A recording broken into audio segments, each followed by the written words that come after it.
Halo, halo, halo. Hai. Sedang apa dulur Mamang di kesempatan kali ini? Mudah-mudahan sehat semuanya dulur Amin. Mamang. Spesial di Agustusan. betul 17 Agustus kita yang mana sedang merayakan Agustusan. kemerdekaan. Kemerdekaan. Ya. Lagi Dalam apa? meriah Dulur-dulur Mamang. semuanya. Ada yang masih lomba? Ada. Atau mungkin selesai lomba ya? Ada. Yang Lelah-lelahan ya. Gak apa-apa ya. Dan mendengarkan. Yang jelas, Hayu ngobrol di acara podcast Mamang. Betul sekali. Kita ngobrol lagi di acara podcast Mamang dan semoga dulur-dulur Mamang nggak bosen ya. Ya, Mau episode mungkin bosen. berapa sekarang berarti? Kita mah Baru dua, episode berapa Tapi sekarang? ini sebetulnya apa? Ya. Spesial di 17 Agustus. Ya, dalam rangka HUT RI yang ke berapa 77. Betul, 77 nomor keberuntungan saya. Wah, Karena- nomor cantik ya. Betul, karena saya sendiri paling suka dengan nomor angka 7. Kenapa? Enggak tahu. Jangan-jangan dipasang di Enggak Australia atau di Hong Kong. Oh, enggak pernah depo saya Oh, namanya. kedua depo ya. Kan dilarang sama teteh Ade Astrid. Oh iya. Ulah depo, jadi nurut kasih teteh. Oh iya benar. Ya, Siapa Astrid?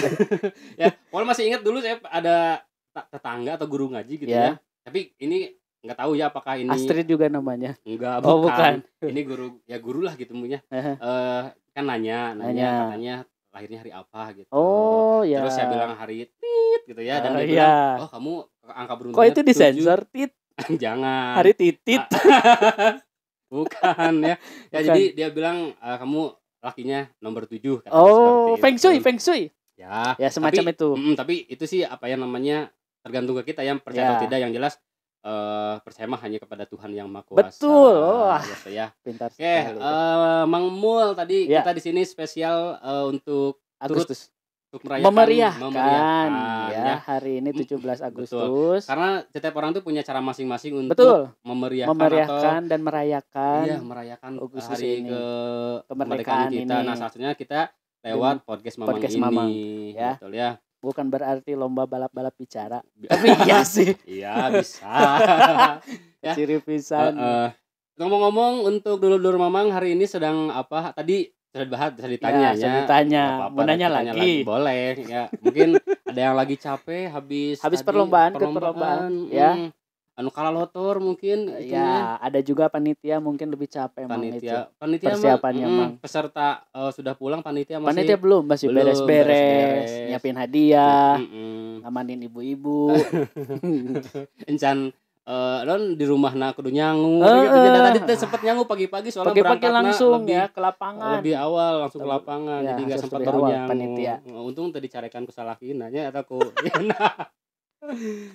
Oke, untuk dalam Agustusan ini kita Akan- ngebahas apa ini? Tentu kita akan bahas segala hal yang berhubungan dengan Agustusan. Dengan Agustusan. Tentunya yang biasanya terjadi Dengan kemerdekaan, yang terjadi di bisa. di sekitar kita. Ya. Khususnya untuk bangsa Indonesia seperti apa sih dalam rangka merayakan Agustusan Ya, benar ya. Kita juga harus tahu ini kenapa ada beberapa lomba yang sampai sekarang eksis. Betul. Apakah dari zaman Belanda juga Uh-uh. memang ada dilaksanakan perlombaan-perlombaan? Atau kenapa seperti itu? Siapa pencetusnya? Atau dari mana asal mungkin muasalnya? dulur Mamang juga sempat bertanya, oh iya ya, dari mana ya ide mereka ada Contohnya perlombaan gini, kayak gitu? Mamang Mul, kita kan ada balap karungnya. Nah, Kenapa enggak balap plastik gitu? di kumaha balap plastik? Ini asup kena plastik. Plastik ukuran berapa? Plastik ukuran sampah? Tas bag. Trash bag? Bisa kan? Bisa. Nanti nu menang dapat hadiah, nu eleh langsung dipiceun. Cimanuk, Sungai Cimanuk. Bisa dipiceun langsung karena mobil. Iya. Jadi ininya motivasinya lebih gede ya. Iya. Wah, kudu menang. Lamun eleh harga diri langsung dipiceun kan diomongan. Berarti sebelum perlombaan tiap peserta nulis surat wasiat. Surat wasiat jeung pernyataan di atas materan. Materan naik udah 10.000. Ya kan kita kan paling sering ya kalau ada masalah permintaan maaf itu sudah biasa. Ini surat wasiat sebelum perlombaan. Alamatan rek kan ke medan perang gitu ya. Aduh, bahaya Bang Mul.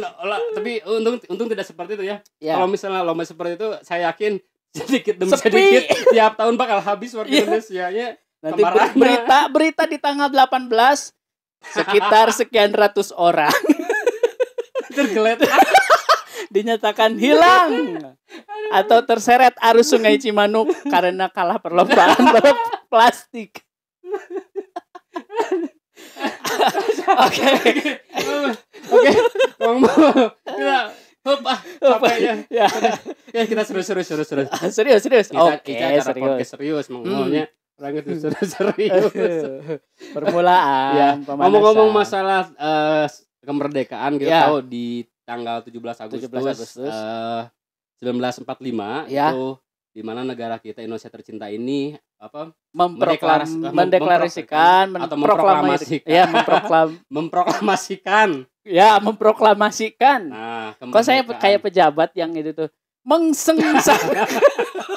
Udah, ya memproklamasikan ya. Oke, mendeklarasikan tentang kemerdekaan Republik Indonesia. Ya tentu itu bukan sesuatu sesuatu yang bukan mudah. Hadiah. Wah, iya. Ya. Nah, makanya kita dalam mengisi kemerdekaan itu harus benar-benar dan tidak sedikit juga di zaman sekarang kadang para generasi Z gitu ya agak sedikit bingung ini kita ngisi kemerdekaannya kayak gimana ya. Iya.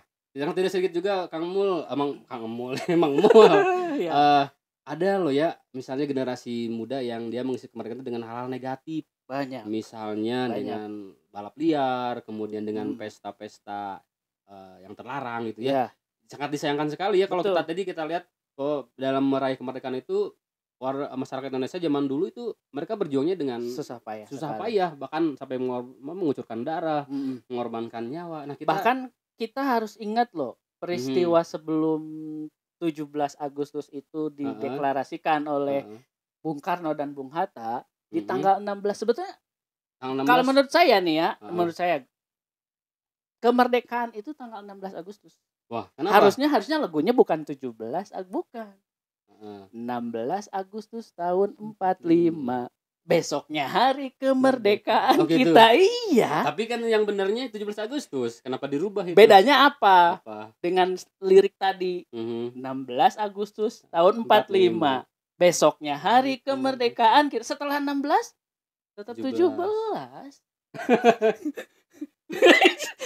Bener ya? Iya bener. Iya. Tapi kita harus ingat juga di tanggal 16 Agustus itu Bung Karno dan Bung Hatta itu sempat diculik. Peristiwanya itu dikenal dengan peristiwa Rengas Dengklok. Pertanyaan saya, siapa yang nyuliknya? Nah, saya tidak tahu itu di buku sejarah. Saya buku sejarah yang mana gitu yang baca. Gak tahu. Mungkin Mang Mul waktu pelajaran sejarah tarasup gitu. Ya, iya. Kan orang marah belakang kantin teh ya. Jadi hafal. Pas istirahat baca sejarah. Jadi yang jelas ada ya peristiwa. Ada peristiwa Rengas Dengklok di tanggal 16 Agustus itu kan diculik tuh Bung Karno dan Bung Hatta. Mereka dipaksa untuk segera mendeklarasikan di hari itu, malam-malam itu kalau nggak salah. Ya, malahan lagi ngopi. Entah di coffee shop mana nih, coffee shop mana nih. Enggak, lagi malam-malam diculiklah Bung Karno dan Bung Hatta oleh PPKI. Dulu tuh ada panitia persiapan kemerdekaan Indonesia. Kan dulunya BPUPKI. Sempat berubah terus PPKI. Ya, dipaksalah untuk mendeklarasikan di hari itu juga. Cuman dengan sikap diplomasinya mereka berdua, Bung Karno dan Bung Hatta, ini tidak bisa. Harus dirumuskan dengan sematang mungkin. Persiapan yang harus benar-benar ekstra hati-hati gitu ya, entah itu dalam persiapan nantinya ke depan seperti apa atau persiapan di merekanya seperti apa gitu. Ya, karena mungkin pada saat itu ya tadi untuk masalah kedepannya negara terus dipikirkan dengan matang. Ya, ataupun itu. Mungkin pada masa itu para penjajah belum 100% keluar dari Indonesia kan ya. Masih ada mungkin itu justru di peristiwa Rengas Dengklok itu, setelah pulang dari Rengas Dengklok, Bung Karno dan Bung Hatta bukan didiamkan lah, semacam kalau orang Sunda bilang diampihan. Apa coba? Diamankan. Nah, diamankan di rumah Laksamada Muda Maeda. Tadashi Maeda kalau nggak salah namanya tuh. Oh, itu justru orang Jepang. Ya itu kan rumahnya orang Jepang. Itu tuh rumah Laksamana Muda Tadashi Maeda itu adalah markas para penjajah Jepang itu untuk rapat koordinasi perang itu dilaksanakan di situ. Tapi kenapa ya bisa aman ya? Disarang lah ya. Bisa disebut disarangnya Jepang gitu. Berarti ada kemurahan hati dari seorang Laksamana Muda Maeda. Iya, bisa jadi jadi. Karena mungkin saya yakin yang namanya penjajahan itu kan biasanya instruksi dari negara atau dari pemimpinnya gitu. Padahal mungkin untuk para pelakunya sendiri ada yang dia oke lah ikut misalnya untuk menjajah. Ada juga yang mungkin dia tuh ngerasa ini mah bertentangan dengan perasaan kan manusiawi pasti ya mungkin. Bisa jadi salah satu tadi beliau mengapa bisa menerima gitu menerima. Bisa mengamankan Bung Karno dan Bung Hatta pada saat itu termasuk orang yang pro dengan kemerdekaan. Mungkin itu. Bisa jadi karena sebelumnya juga para pemuda zaman dulu itu dengan penjajah Jepang ada yang memang bersahabat, bestie, tapi tidak trisam. Sehingga mungkin ada beberapa warga Jepang yang tersentuh juga hatinya gitu. Jadi sok silakan saja gitu. Ada yang seperti itu. Nah, makalah di rumahnya Laksamana Muda Maeda itu dirumuskan proklamasi yang sampai hari ini dan nanti bahkan terus akan didengungkan begitu ya, dibacakan teks proklamasi itu. Itu sejarah sedikit lah. Tapi mungkin mudah-mudahan tidak puas karena kita juga seingetnya sekenanya gitu ya. Walaupun nanti Kang Mul ada kesalahan mohon dimaafkan nanti dikoreksi. Ya, kalau ada kesalahan dalam penyebutan nama, terus atau tadi pertanyaan kisah sejarahnya. Kisah sejarah pertanyaan tadi Mang Jaman tidak terjawab. Siapa penculiknya? Mungkin nanti Dulur Mamang bisa carilah sendiri ya. Ataupun kita pun nanti belajar lagi. Kita belajar lagi yang paling penting itu. Jadi ketahuan kan kita enggak ini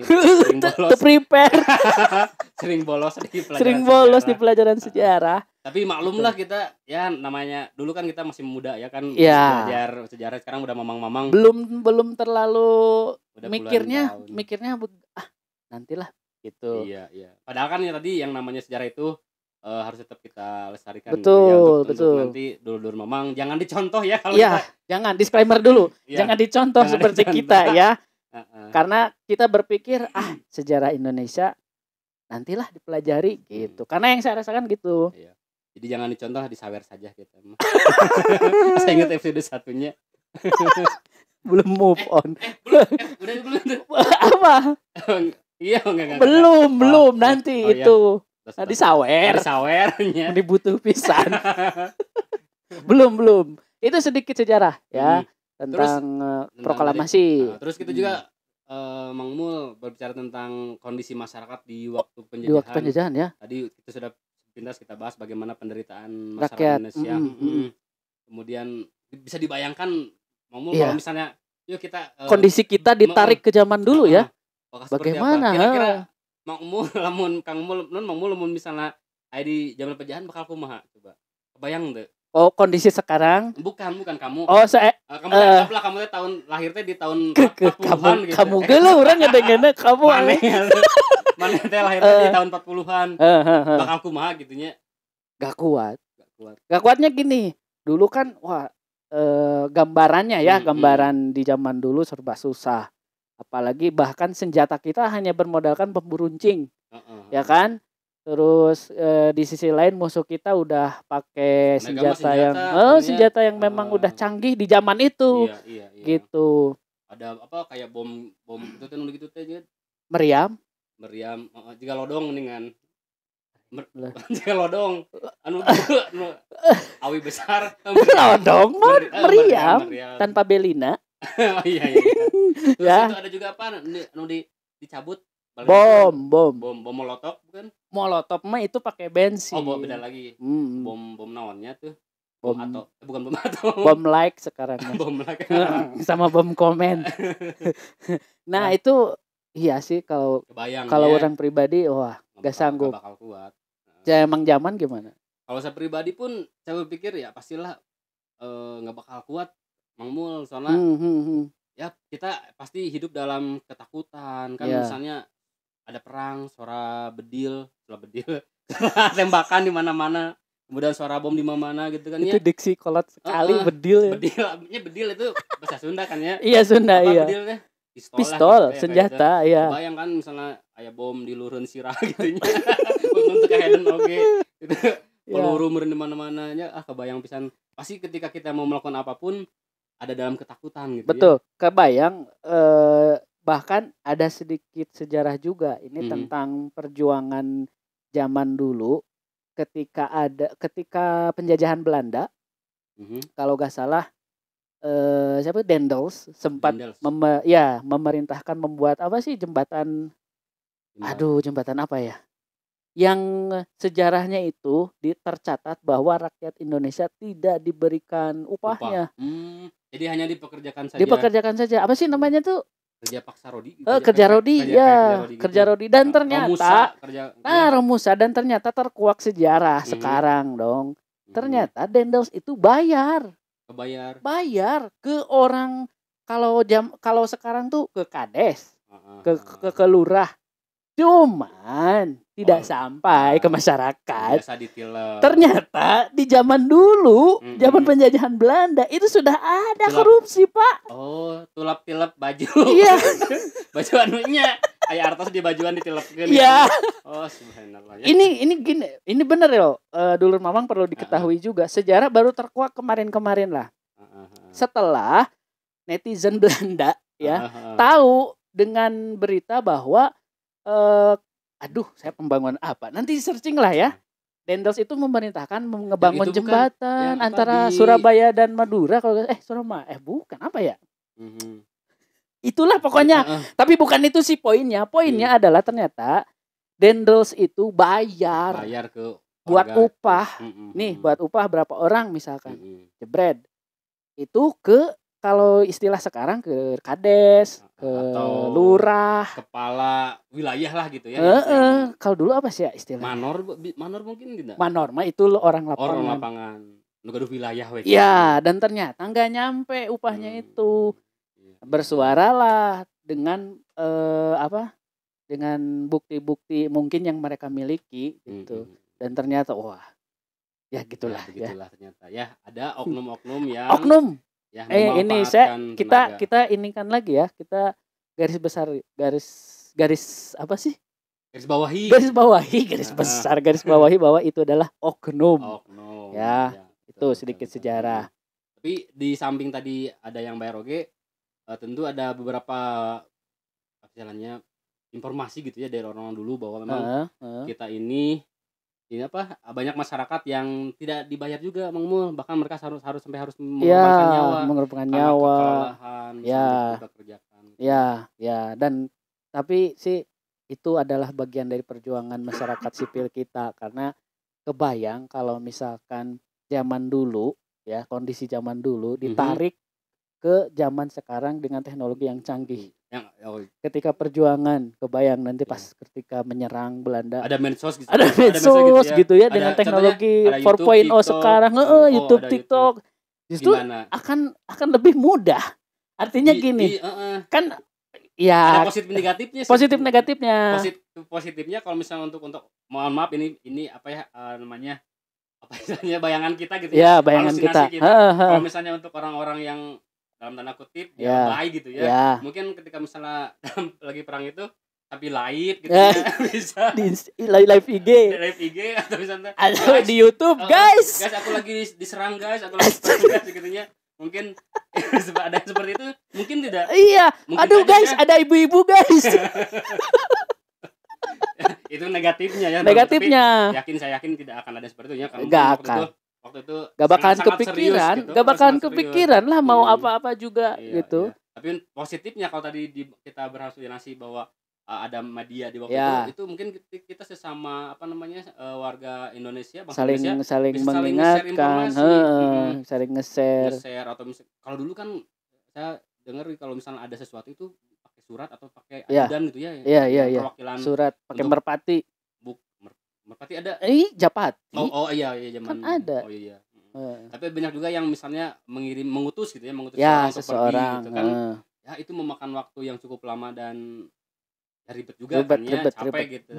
Butuh berhari-hari. Betul, berbeda dengan sekarang. Kalau sekarang kan bisa langsung pakai medsos, kita ngabarin satu tempat dengan cepat, dengan gampang lewat medsos tadi gitu. Ya, ada kuota aja lah. Jadi yang jelas sangat luar biasa untuk para pahlawan kita. Sekali lagi patut kita apresiasi jasa-jasa mereka, patut kita ingat. Salah satunya dengan mendoakan ya, mendoakan dan juga kita misalnya menjaga atau menghormati hasil perjuangan mereka dengan hal-hal yang positif. Ya, kita mengisi kemerdekaan ini dengan hal-hal positif. Kemudian kita juga turut senantiasa menjaga keutuhan NKRI itu yang paling penting. Kita mah peperihun orang kan tinggal perang gitu harus mengorbankan tenaga. Kita mah istilahnya mah orang mah tinggal sekolah murnya. Sekolah yang benar, kerja yang benar gitu. Meskipun gajinya gak serius, tapi tetap kerja harus serius. Itulah salah satu refleksi kita dalam mengisi kemerdekaan kita, ya. Betul. Oke. Ngomong-ngomong tentang masalah kemerdekaan, kita ada banyak hal yang sering dilakukan oleh masyarakat, termasuk oleh kita sendiri. Mungkin Kang Mul waktu muda pernah muda ya? Pernah muda, BCL pernah muda. Ya. Dulu suka ikut ini lomba-lomba gitu? Ya, suka. Lomba apa aja biasanya? Yang paling favorit adalah memasukkan ballpoint ke dalam ke dalam botol. Orang bujur kena botol kiri. Ya, di tali, pakai tali. Pakai ballpoint, ada juga pakai paku. Ditancapin kan bujur. Lain, nyeri. Itu di tali, gantung gitu ya. Jika hubungan kita dan mereka gantung, kemudian kita masukkan gitu ya. Suka ada curhat colongan, Terus ada ini lomba memasukkan benang ke jarum kan jarumnya yang di dalam jerami. Susah. Yang jarum lagi siapa lagi ya. Keborah menang lomba itu namanya. Terus apalagi lomba-lomba makan kerupuk yang paling legend. Terus kelereng juga. Mindahin kelereng. Banyak lah gitunya permainan-permainan yang Agustusan itu bahkan yang paling ikonik itu. Yang ikonik apa? Iya tadi yang makan orang makan kerupuk, lomba masukin jarum ke dalam botol. Terus panjat pinang. Sebelum dipindang udah dipanjat duluan. Nggak boleh. Terus tarik tambang. Terus tadi yang di awal lomba balap karung. Apa sih kalau lomba balap karung bahasa Indonesia? Lomba balap di karung. Ya karung kan bahasa Indonesia. Iya. Balap bahasa Sunda nama balap pusri. Pusri? Iya, pusri itu karung loh. Saya baru denger itu. Ya? Berarti bahasa Sunda tadi. Enggak, ini usia mempengaruhi kayaknya ya. bisa. Iya. Tadi balap karung itu sebetulnya karung. Ya karung bahasa, tapi mungkin aslinya sih karung bahasa Indonesia ya, bahasa Indonesia. Tapi di Sunda oke biasa nama karung, tapi saya sering dengar dulu orang tua zaman dulu gitu ya, mungkin mereka hidup di zaman kemerdekaan, itu bilang karung itu pusri kalau di bahasa Sunda. Berarti Anda hidup di zaman kemerdekaan. Saya anaknya. Sehingga tahu saya anaknya. Oh iya. Gitu. Tapi begini loh, dulur Mamang sempat kepikiran nggak asal muasnya ya, terus idenya dari mana, terus buat apa sih ngadain lomba? Kenapa nggak lomba yang lain misalnya? Tadi juga balap di nonton karung plastik, terus lomba lari dari kenyataan. Klasik banget itu jokes. Lomba apa lagi? Kenapa harus lomba karung, makan kerupuk dan lain-lain? Boleh kita bahas sedikit kali ya? Boleh. Biar jadi edukasi juga buat kita dan juga dulur-dulur Mamang. Iya. Yang akan kita bahas apa saja? Kita satu lomba yang paling ikonik, lomba balap karung. Apa coba filosofinya menurut Pang Jaman? Balap karung. Itu kan orang pakai karung, terus lari-lari dari garis start sampai garis finish. Ribet sebenarnya. Ya, bahkan ada yang sampai 2 kali balikan tuh ya. Kenapa enggak karungnya di bawah? Iya benar. Balap karung. Lari. Jadi iya baik termasuk ke karung kan orangnya. Jelema mah tong disebut lain balap jelemanya. Oh iya. Karung lagi dibawa. Baik daripada ribet kan ya. Iya. Gitu. Tapi kenapa dimasukkan kita harus masuk ke karung gitu? Nah, itu pasti ada filosofinya gitu. Kenapa bukan zaman dulu sih. Ketika pada saat itu lomba karung diadakan, apa sih gitu ya? Dan itu jadi ikonik di 17 Agustusan gitu ya. Nah, mau tahu jawabannya? Kita tanya Galileo. Galileo. Zaman baheula. Nah, apa kira-kira itu, Mang? Kalau menurut saya sih kata si Anu gitunya. Siapa? Bahwa balap karung itu menunjukkan sebuah refleksi bagaimana perjuangan masyarakat dulu itu dia susah payah gitu ya, susah payah dalam mencapai tujuan atau kemerdekaan. Bayangkan kan kita tadi harus lari dengan keterbatasan kaki pakai karung, tapi kita harus maju ke depan atau mencapai finish. Ya. Itu bagaimana tadi perjuangan masyarakat zaman dulu dengan keterbatasan mereka tadi kan senjatanya hanya bambu runcing, sedangkan musuh kita sudah senjata modern. Nah, itu mungkin salah satu gambaran bagaimana tadi balap karung ini memiliki refleksi bahwa perjuangan zaman dulu seperti itu, susah payahnya gitu ya. Kita mah gampang tadinya hanya karung, mereka mah tadi beban mental, beban moral dan sebagainya gitu ya. Itu kurang lebih lah mungkin ya. Dan itu juga sebetulnya bisa baca dari Google, jadi bukan ngarangnya dari IDN Times. Valid. Bisa dipertanggungjawabkan. Bisa dong. Terus lomba makan kerupuk. Nah, makan kerupuk juga ini salah satu makan favorit saya, walaupun dulu saya pernah protes Kang Mul. Kenapa? Panitia. Saya enggak terima kalau setiap tahun lomba makan kerupuk itu tidak pakai kecap dan nasi. Bawa jadi sekalian jeung piring. Kan diulah gitu. Masalahnya saya waktu itu belum sarapan. Ningali dong kerupuknya. Iya, lapar. Orang Sunda biasa atau orang Indonesia. Kemakan nasi, enggak makan. Tapi dengeun inget karena sangu gitu. Tapi kalau dicarekan ke panitia. Iya, benar. Nah, itu kira-kira kenapa ya lomba makan kerupuk itu? Tadi lomba filosofinya filosofi. Gitu. Tetap dari sumber yang tadi, salah satu filosofi hampir mirip dengan tadi lomba karung. Lomba balap karung. Cuman bedanya itu lebih lebih ke susah payah masyarakat zaman dulu mengenai sandang, pangan dan papan kayak gitu. Lebih mungkin ke makanannya kita tahu lah. Zaman penjajahan kita tidak sebebas sekarang. Menggambarkan ya bahwa kondisi zaman dulu tuh makan dengan kerupuk aja udah bersyukur. Ya, kemudian tadi kerupuknya digantung gitu ya. Itu jadi kerupuknya itu pun diperoleh dengan cara susah payah, bukan diambil dengan tangan kan, itu bisa saja langsung ngahuap kan ya. Secara logika itu bisa saja gitu ya, meskipun aturannya nggak boleh pakai tangan. Ketika ada makanan pun itu harus kita gapai dengan cara yang susah juga gitu. Itu refleksi juga dari bagaimana prosesi perkawinan gitu ya. proses lomba makan kerupuk tadi. Jadi menunjukkan bagaimana susah payah masyarakat dulu dalam mungkin memenuhi kebutuhan sehari-hari untuk bahan pokok lah. Atau bisa jadi itu adalah gambaran masyarakat zaman dulu ketika zaman penjajahan, lauknya itu hanya kerupuk aja. Bisa jadi. Ini berarti di lapisan masyarakat maaf di level bawah ya berarti. Iya, bisa. Walaupun sebenarnya kerupuk anu mahal oge gitu. Aritos dikemas aya nu online mahal. Di Shopee. Mahal ongkir. Harganya mah 2.000 ongkir. Iya bener. 8.000. Apalagi sellernya di Papua.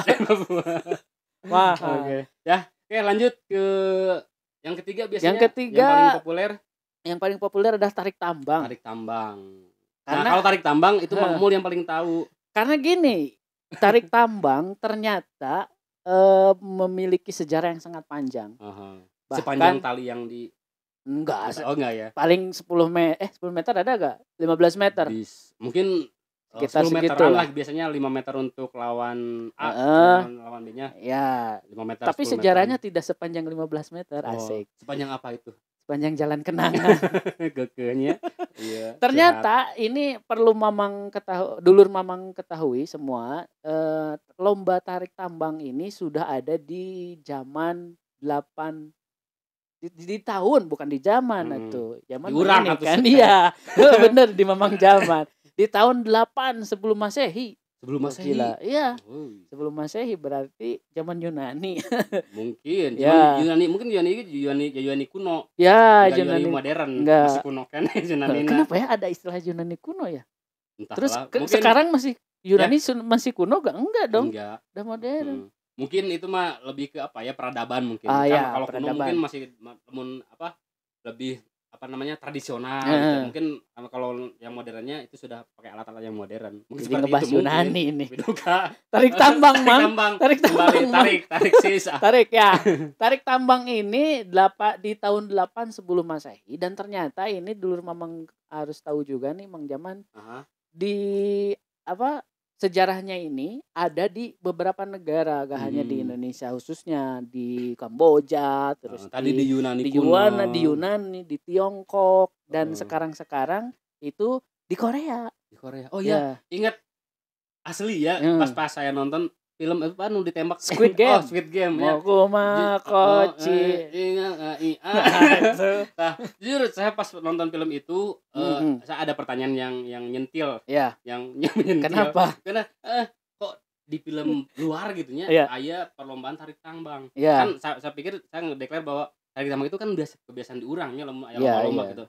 Kok bisa tah? Ini mungkin salah satunya terjawab. Mungkin salah satunya itu. Ternyata tadi tarik tambang itu bukan hanya pemilik kita saja, tapi di beberapa negara termasuk di apalagi adanya tadi di tahun 8 sebelum Masehi. Luar biasa ya. Berarti mungkin bisa jadi Indonesia belum ada, tarik tambang sudah ada. Iya, betul. Gitu. Bisa jadi ya, seperti itu. Tua sekali ternyata. Terus tadi karena tarik tambang ini Mang Mul paling mengetahui. Kira-kira cek Mang Mul apa istilahnya nilai atau pembelajaran yang bisa kita ambil dari lomba tarik tambang? Karena ini dilakukan oleh beberapa orang, banyak orang lah. Bisa satu grup itu bisa 5 orang ya, atau lebih. Bisa. Ini sih kayaknya lebih ke kompakan. Bisa. Kebayang yang paling belakang misal ngulur, terus yang depan narik. Itu kan gak sinkron. Tapi itu bisa jadi strategi. Bahkan di drama Korea itu kan yang di Squid Game itu diceritain bagaimana caranya di ini tambang kan itu. Dipancing dulu biar mereka ini gitu ya. Ngerasa menang, setelah menang terus ditarik sekuat mungkin. Marura itu strateginya. Bahkan lebih ngeri ya itu ke jurang ya. Gila. Langsung. Cobalah kalau Agustusan gitu. Nambah deh berita. korban tarik tambang, korban berjatuhan ditemukan. Itu tarik tambang. Tadi gotong royong, kekompakan, terus juga strategi bisa. Karena tadi diterangin juga caranya bagaimana supaya menang, terus termasuk kekuatan juga kan. Kekuatan otot, pasti itu dibutuhkan sekali kekuatan otot. Iya. Entahlah kekuatan otak dibutuhkan berapa persen dari otot. Tapi strategi ada itu, betul. Kekuatan otaknya ada juga itu. Kalau kita lemah tapi kita punya strategi yang bagus kan bisa juga menang. Oke, tarik tambang sudah. Satu apa lagi? Udah kayaknya. Segitu aja. Dead air sama-sama. Ya. Dan itu spesial kita Wargi. Kok Wargi sih? Wargi. Masih inget mantan ya? Dulur Mamang ya. Beberapa lomba filosofinya seperti apa? Ya. Oke. Terus filosofi di balik lomba dan juga jadi kita harus tahu makna. Jadi jangan hanya misalnya hura-hura main-main, misalnya seru-seruan, tapi kita juga harus bisa memaknai dari lomba-lomba itu seperti apa supaya nanti menjadi refleksi untuk diri kita menjadi lebih baik lagi di masa yang akan datang.